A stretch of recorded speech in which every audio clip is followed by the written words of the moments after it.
Hi, and welcome to our virtual tour of the Middle Ages Museum. Um, let's get started. Okay. So we started with peasants, and peasants were the lowest social class and farmed the land of the king or lord that they worked for. They had an immense workload and had to work long hours, but they were fairly content with this lifestyle because they didn't know anything else. They lived in places called cruck houses.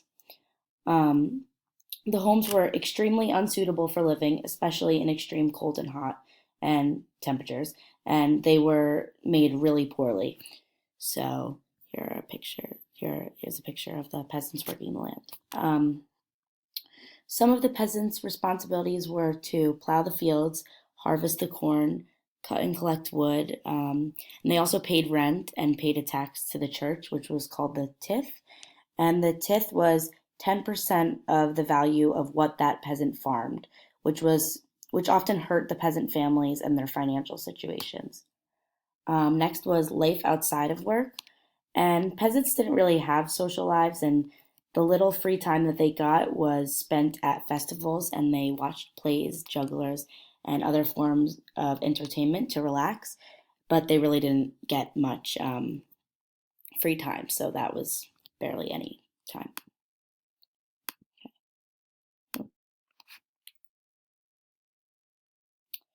Next, we have more of peasant families. So, first, we have peasant children, and peasant children were denied the rights that children of higher stature had. They were not able to go to school, and this really only applied to the children that lived because many peasant children actually died before they were 6 months old because of disease.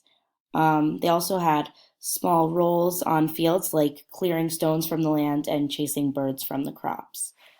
Um, then we have peasant clothing, and peasant clothing included shoes made of leather and clothing made from wool with ropes around the waist in order to hold the pants up. And then, okay, so we have serfs next.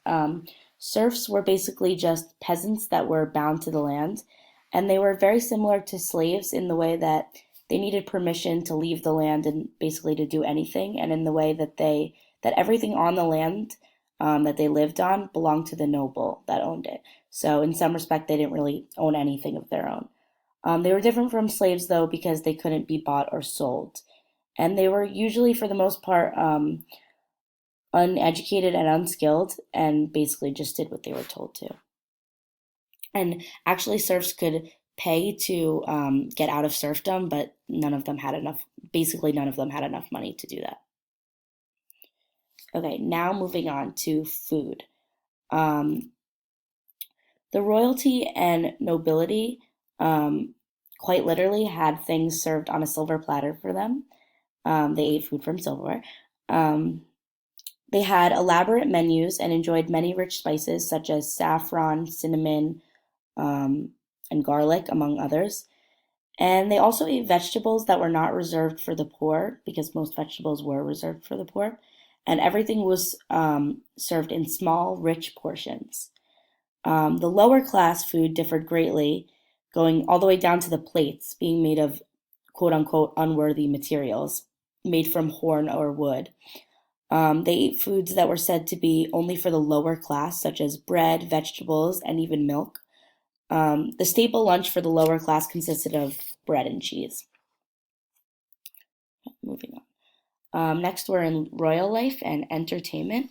So, entertainment was available to all citizens, but it varied based on social status. The upper class centered their entertainment around feasts or banquets. During these feasts, musicians would play. There were entertainers putting on shows, and after the meal, there were often dances. However, holiday festivals were available to all citizens on holidays such as Christmas and Easter. Entertainers consisted of jesters who were fools or buffoons used for entertainment in medieval courts. Um, then there were mummers who were masked dancers found at festivals. And then there was minstrels who were traveling musicians that sang about legends. Okay. Um, there was also games. They were also used for entertainment, including card games, board games, dice games, and sporting games. And these were just more forms of entertainment. And then there was also outdoor entertainment, which took place in villages or at local fairs and were centered around medieval sports, including archery, bowls, and golf, which was an ancestor of golf, among many others. Okay, moving on to art, architecture, and inventions. In the early Middle Ages, castles, oh, this is in castles and moats. In the early Middle Ages, castles took many years to make and had a basic structure made of wood and mud. Also, at this time, they hadn't invented moats, so they built ditches around the castles, as you can see in this picture. In later Middle Ages, castles had improved greatly, starting with the invention of the moat, which was later filled with water and were up to 30 feet deep. They also added the drawbridge for entering the castle because of the deep and wide moats. Most importantly, they made safety advances, such as the addition of thick walls, the change of the structure from wood to stone because they realized that wood was flammable, and also building the castles on higher land so that they could see their surroundings better. Next, we have the interior and the exterior. So, the interior of these castles had many rooms, such as bedrooms, laundry rooms, barracks, which is where the knights and soldiers slept, and many others. There was a privy, which was just the outhouse of the castle, the Great Hall, which is more commonly known as a dining hall where people ate during events, a chapel, which was used for religious services, and gatehouses, which kept the gates guarded and secure at all times. In addition, the interior was very dark, as you can see in this picture, because of the smoke from fires, and also they had like little to no windows. Okay, the exterior was the defensive exterior was super important in medieval castles. They had a very strong exterior with a high inner wall so that the defenders could see the attackers, in addition to barbicans, which were passages with gates that led to the main entrance of the castle and confined enemy soldiers to a very small passage, which ultimately just slowed them down. They also had something called the death trap, which was filled with holes called murder holes that deadly substances were thrown into. So the defensive part of the castle was quite morbid. Okay, moving on, we have inventions. The first inventions we see in the Middle Ages are weaponry inventions. One invention we researched was medieval armor, which was the outfit of the knights, which protected them from lethal weapons. And this also goes hand in hand with the high back saddle. And that was very important, and because it gave these knights leverage when fighting on horseback. Another advancement was the longbow, which was used to shoot 10 to 12 arrows per minute, in addition to gunpowder, which led to the invention of cannons, which helped weaponry and defense greatly. Now we have more basic inventions, which were used in daily life. This included the hourglass, which improved timekeeping in the Middle Ages. We also see the printing press, which was able to help with note taking and historical records. And probably the most relevant, which were spectacles. They changed vision treatment forever, and they're still a crucial part of today's society. Lastly, we have agricultural inventions. One of them is the wheelbarrow, which enabled those who worked the land to transport items from the harvest from one place to another, and also the windmill, which was able to run machinery when water mills were unable to. Okay. Lastly, we have historical events, which we chose to research the 100 Years of War.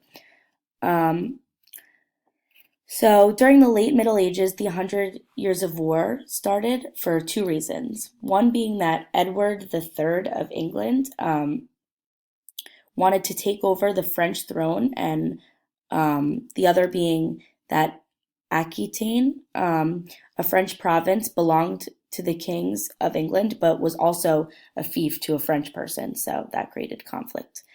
During this, Scotland allied with France, and the Flanders allied with England. Also, in addition to the previous problems I mentioned, they both ultimately just wanted control of trade and control of the English Channel, which was basically right between the two of them. Okay, so the battles included a streak of wins for England in the beginning at the Sluys Battle, um, the Crecy Battle, and the Battle of Poitiers. Um, After some deaths of generals and such, and a short period of peace between England and France, Joan of Arc, a peasant girl, came to the came to the French army, telling them that she was sent from God to save France, and she actually did just that. She led the French army to multiple victories before she was accused of witchcraft and actually was burned at the stake. Um, and the French saw her as a martyr and defended her legacy by attacking the English with cannons. Yeah. Um, in the end, the English army was pushed out of France at the Battle of Castillon, signaling the end of the war. And lastly, we have impacts. The impacts of the Hundred-Year War, even though 3.5 million people died, were actually quite beneficial. There was a dramatic increase in French nationalism, as well as an increase in power in the English government. Also, it added the power of the purse. Um, Also, increased trade and population expanded. So, it was, even though it was tragic that many people died, it was very beneficial to both England and France. So, that's the end of our virtual tour, and we hope you enjoyed.